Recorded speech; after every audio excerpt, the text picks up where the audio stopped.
I'll be honest, when I first saw the xTool WonderPress, I genuinely wasn't sure what to think. Whenever a machine claims it can do lots of different jobs, there's always one big question in the back of your mind. Does it do all of them properly? Or does it just do a lot of things average? That's exactly what I wanted to find out. So over the last few weeks, I've been properly testing this machine across real projects using all 3 of the modules. I've used the heat press module, the craft oven module, and the 3D form module. So this is not a first look video. It's not launch hype. This is my honest creator opinion after actually using it. Just to be fully transparent, xTool did send me this machine. However, they've had absolutely no say in this review, no approval over my opinions, and everything I'm sharing here is based on my own real experiences using it. So who is this machine for? Who is it not for? And if you were spending your own money, would it make actual sense? Let's get into it and we'll find out.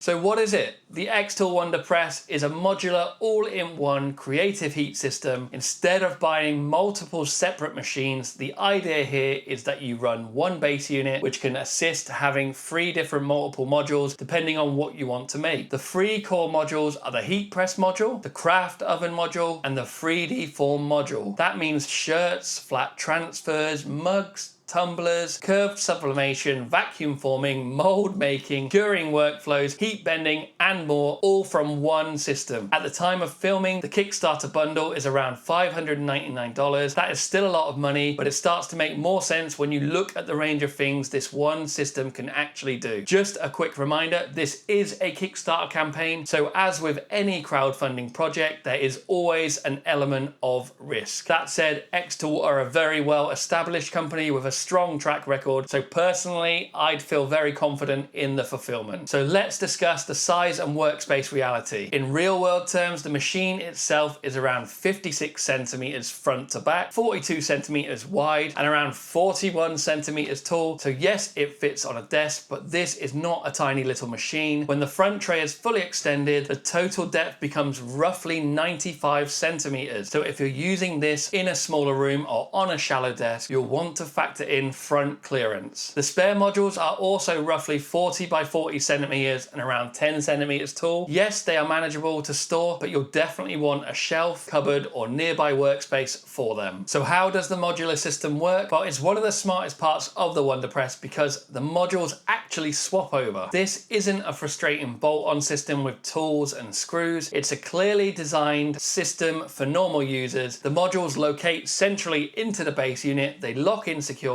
and on the craft oven and the 3D form modules, you've got side panels with built-in release buttons. You press the buttons, you lift the module out, and you line up the next one. And then you slide it into place. It's quick, it's clean, and it is realistic to use. And to me that matters because if changing modules was awkward, most people simply wouldn't bother using the extra functions. Another important point is that the machine recognizes the workflow depending on the module. So that means there's different options on that screen depending on the module and what job you're doing. That makes the whole thing feel more thought out through than just a basic press with accessories. So let's start with the heat module press. Honestly, this was one of the strongest parts of the whole system for me personally. It comes with a custom xTool branded pressing cushion that fits perfectly, which is a nice touch because many people normally have to buy these separately. It also includes a protective Teflon sheet for placing over garments or transfers. I tested cotton shirts with DTF transfers, polyester shirts with sublimation, and flat pressing tasks. Using the built-in presets, everything worked well without loads of guesswork. The DTF transfers pressed cleanly, the sublimation results were vibrant, and the process felt very beginner friendly. You can also adjust the pressure levels up to 100 kilograms. Temperatures are easy to control and the machine beeps when preheated and ready. The settings can be controlled from the screen, and you can also use the app if you prefer to adjust things digitally and away from the machine. It also has an automatic mode, so once ready you can slide the tray in, it closes automatically, it runs the timer, and then it reopens when finished. That means if you're batch producing the same items, workflows can be very efficient. Overall, as a heat press, this module felt genuinely strong. It wasn't the part of the machine I was the most curious about before testing, but in actual use, it was probably the most straightforward and confidence-inspiring module. Next is the craft oven module. This is the module many people will use for mugs, for tumblers, for wraps, for curing certain transfers, and other heat-crafted workflows. Again, fitting the module is quick and easy, and the side handles make removing it very simple. Inside, the cavity is a useful size, a little bit small, but you can still comfortably fit 3 mugs, 2 tumblers, depending on your setup. I already made a full mug tutorial on the channel, and the results were genuinely impressive and so vibrant. I've also tested tumblers, and when your artwork and prep are right, results can be excellent. There's a grill insert included as well, which means you can use it for additional workflows such as curing applications or heating smaller items. It also opens up other creative possibilities like softening certain plastics or acrylics for shaping into heat bending style projects. One thing worth mentioning here is the built-in filtration system. So there is a 3-layer composite purifier with H13 HEPA filtration, which is specifically designed to help trap fine particles and reduce the odors from doing things like DTF curing or craft heating. I'd still always recommend sensible room ventilation where possible, but it is a strong feature to have built into a machine designed for home studios. If you do run dedicated mug businesses producing high volume every single day, then specialist equipment is still going to be much faster. However, if you want to create occasional mugs, personalized tumblers, gifts, curing workflows, heated craft projects, and wider flexibility from one machine, then that's where this module stands out and starts to make far more sense. So now we'll talk about the most interesting module in my opinion, and that is the 3D form module. This is where the WonderPress becomes something genuinely different to anything that's available out there, and probably the module that surprised me the most of everything. The module uses a clamping frame system, so you lift the handles up, you insert your sheet material, you clamp down the handles, and then the sheet will preheat near the heating module. Once ready, the machine beeps, and then you push those handles down and the vacuum process will kick in. Depending on the job, the module can be used for vacuum forming or even vacuum sublimation, and the screen gives you different options depending on the workflow. You can also adjust settings such as vacuum strength. I tested 3 different materials, TPU, PETG and HIPS style sheets, and these results were genuinely impressive. I used it to create custom packaging inserts, in which one of them was for my own L3D Accessories jigs. That means better product production, better product protection, cleaner presentation, and a real small business case. I also formed around objects and figures to create trays, holders, inserts, storage solutions. Then I used flexible materials around toy cars to produce molds, and those molds were used to make soaps afterwards. They came out really well, released cleanly, and it showed quickly how you can turn around an idea into an actual finished product. That is the part I really liked. It's not just that you can form a sheet around something, it's that you can create something useful, and then from it afterwards you can make packaging, molds, holders, trays, craft products, small business ideas. That's where this module starts to feel genuinely creative. The vacuum pump is noticeable during use, which is expected for this kind of process, but the results were truly strong. So here are the cons that I want to run through from my use of the machine. But before I give my final verdict, there are a few things that you should know. The first is that this is not a silent machine. When you power it on, it begins preheating and the fans will run instantly, so expect some background noise. The vacuum pump on the 3D form module is louder again during operation, which is normal for a vacuum process, but it is worth knowing because if you're working in a small room, it can be quite consuming. Second, because it is a modular, the spare modules need to be stored somewhere. That's the trade-off for versatility. They're not huge, but they are still additional parts that need somewhere to live. Third, for me, the power cable was fixed to around 1.2 meters. For some, the setup, that will be absolutely fine, but on deeper desks or awkward socket locations, you may need an extension lead or to rethink placement due to the length of that lead. And finally, if you only ever do one single task every single day, a specialist machine may still be the faster route. A dedicated mug press may be faster for mugs, a dedicated heat press may suit someone who only does shirts, but that's not really the full point of this machine. So what actually impressed me about this machine? Well, there are several things that genuinely impressed me. The first was ease of use. This could have been a confusing product because it has multiple modules and settings, but it really wasn't. The controls were clear, the presets were useful, and it feels approachable for beginners. Second, results. Across shirts, mugs, tumblers, packaging inserts, and mold making, the output quality was consistently strong. Nothing felt like a pointless gimmick add-on. Each model produced something I could genuinely use, sell, gift, or build a project around. Third was the versatility. Most machines live in one lane. This doesn't. You can move between garments, drinkware, mold making, packaging ideas, curing workflows, and heated craft projects from one base system. Fourth was the value. When you consider the number of workflows available in one footprint, it becomes more compelling than many people may first assume. At first, the current Kickstarter price is $499. I genuinely think you would struggle to buy 3 machines, especially separate machines that offer that same range of capability, convenience, and overall results. And finally, it feels like a really thought out, well-designed machine rather than a gimmick, which to me is an important compliment. The module swapping, automatic mode, the presets, the app control, the accessories, and filtration all make it feel like xTool has tried to solve real workflow problems rather than just bolt random features together. So who is this machine for? I think this machine is ideal for home creators, side hustlers, Etsy sellers, gift makers, people with limited space like me, and people who enjoy multiple product ideas. If you like making different things, testing ideas, creating gifts, producing small batches, or experimenting with new product ranges, this is truly where the WonderPress starts to make a lot of sense. If you're a high volume specialist, production business, doing one task all day, dedicated equipment is still most likely your better route. So what are my thoughts? Well, my honest opinion after using the WonderPress is that I came into this slightly skeptical. I thought there was a chance that this would try to do everything and end up doing nothing particularly well. However, that was not my experience in this testing period. What I found instead was a machine that is easy to use, capable, well thought out, and more versatile than most people first assume. If you only need one specialist workflow every day, a dedicated machine is still your way forward. But at the current Kickstarter price, I genuinely think you would struggle to buy 3 separate machines that offer the same range of capability, convenience, and overall results. You would likely spend more money, use more space, and lose the benefit of one integrated system. And that is where the WonderPress becomes genuinely compelling. So if you value flexibility, convenience, and multiple creative options from one setup, then yes, I would absolutely recommend giving the WonderPress serious consideration. If this video has helped you, please consider dropping a like and subscribing. I've already got tutorials live on the channel. However, there are plenty more content coming, and there will be more dedicated WonderPress tutorials and use cases that will hopefully help you along your journey if you choose to get one. If you'd like to support the channel even further, you can also become a channel member. And if you do decide to buy the WonderPress, there is an affiliate link in the description down below, which you can use to purchase it, which will help this channel at no extra cost to you and allow me to keep making more of these videos. So thank you so much for watching, and I will see you in the next one.